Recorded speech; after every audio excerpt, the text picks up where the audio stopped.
Welcome back, everybody, to Dead End Gaming. I'm Dead End Dragon, and today we are back with some more decks and some more stuff to check out. And from last time, I made like 12 more decks because I like making decks.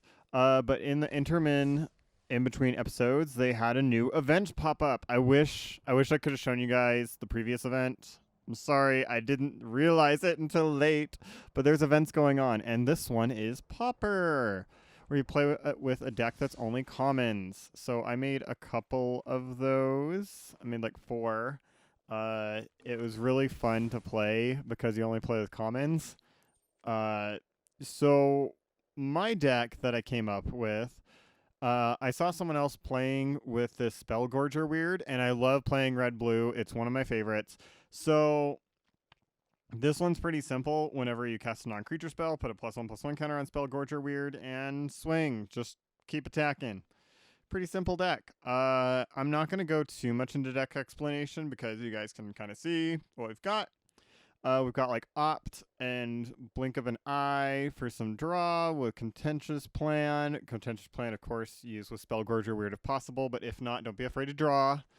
Tormenting Voice for more draw.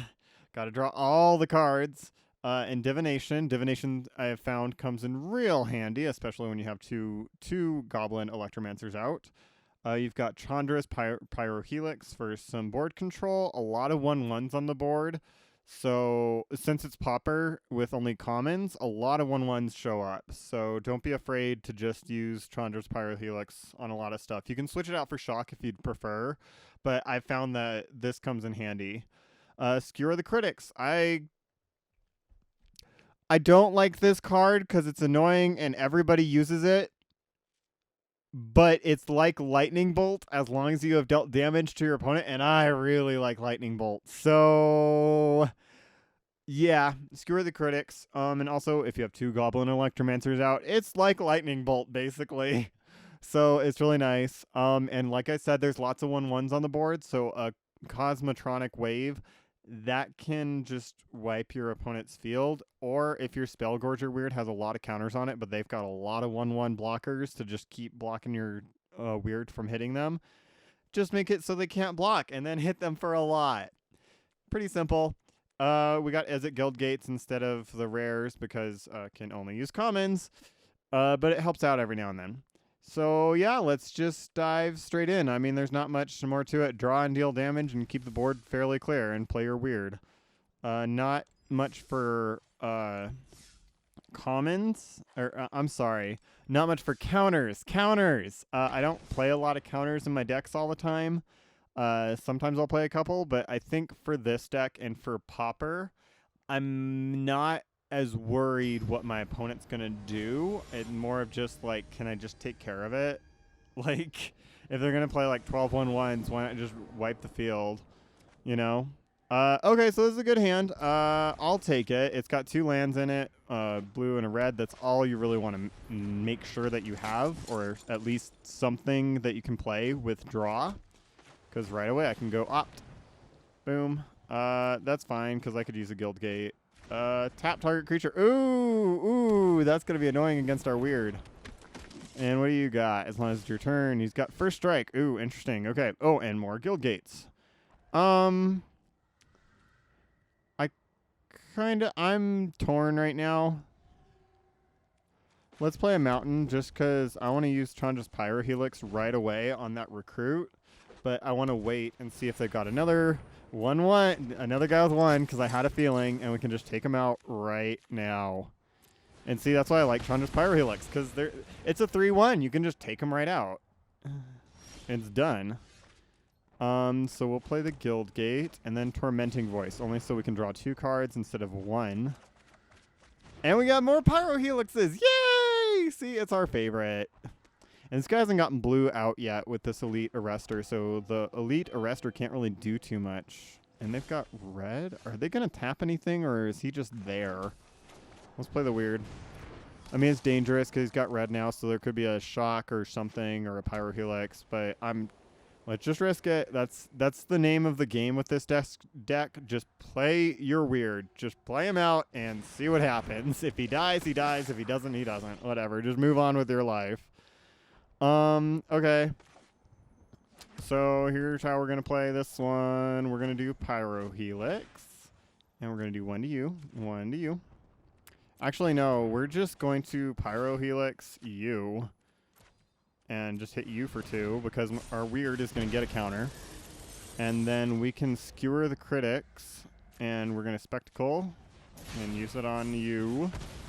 Bam.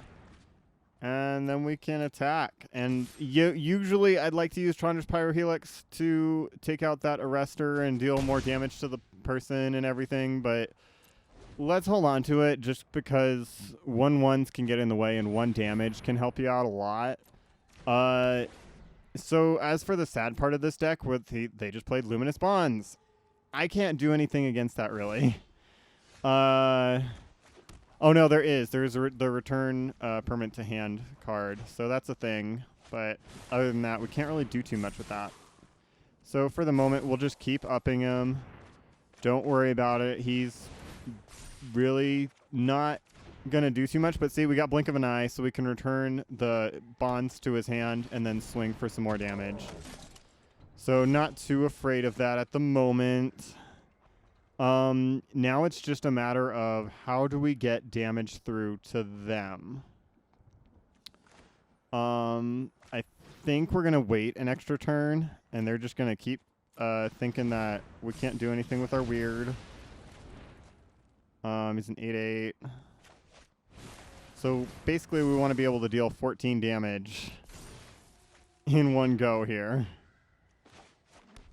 So in order to do that, I'm going to need to cast 4 more spells. Yikes. Okay. Okay. Our turn. Play that.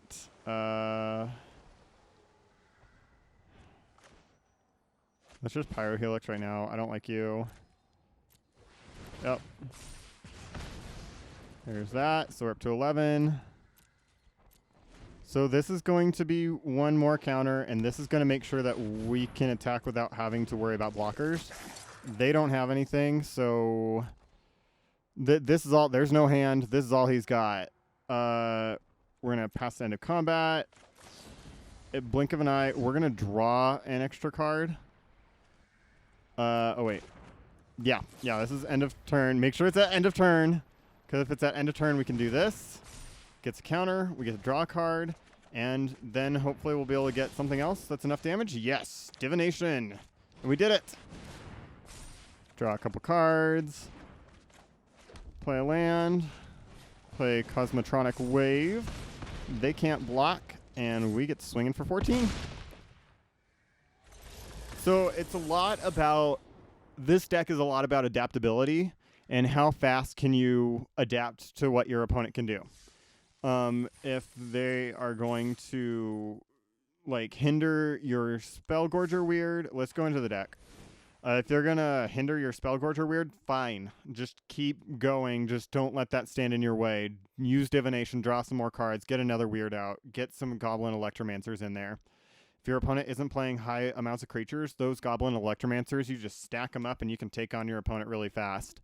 The Spellgorger weirds, if they get hindered like that, just blink of an eye. Just bam.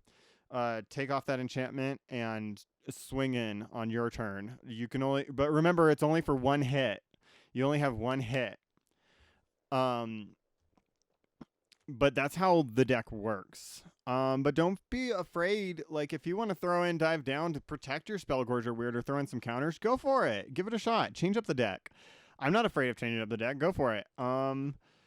If you want to switch out and make Goblin Electromancer and Gutter Snipe the main focus, switch these guys out for Gutter Snipes, that would work great too. And actually, now thinking about it, that's actually a pretty good deck too. We're gonna clone this guy real quick while we're talking. But yeah, there's lots of different things that you can do with the deck. You know, don't be afraid to switch it out. Oh, did I do it right? Yeah, got it right. And we'll put Gutter Snipe on here so we know it's Gutter Snipe. Finish deck. Oh, but you're... So you can't use him in Pauper because he's an uncommon. But it's still, like, I've played this deck in ranked matches, and it did pretty well. Because it's just so focused on the little stuff. The Chandra's Pyrohelix didn't do as much, so you might want to switch like that out. But other than that, everything else worked really well. So definitely just try it out. Switch things up. Don't be afraid to play with it. You know? And so that's all I got for you guys today. We will see you next time when we get back to what I did originally say that next time we'd see. Potentially, maybe I lied. You know, it's fine. It's fine. We'll get to Niv Mizzet. And we're not just going to talk about one of these decks. We're going to talk about both. It'll be a quick explanation, but it's kind of technical on how you want to build it. So we'll talk a little bit more on the technicality on what you want to be looking for when you're putting your deck together. But yeah. So that's been the Spellgorger Weird. And we will see you next time for Niv Mizzet.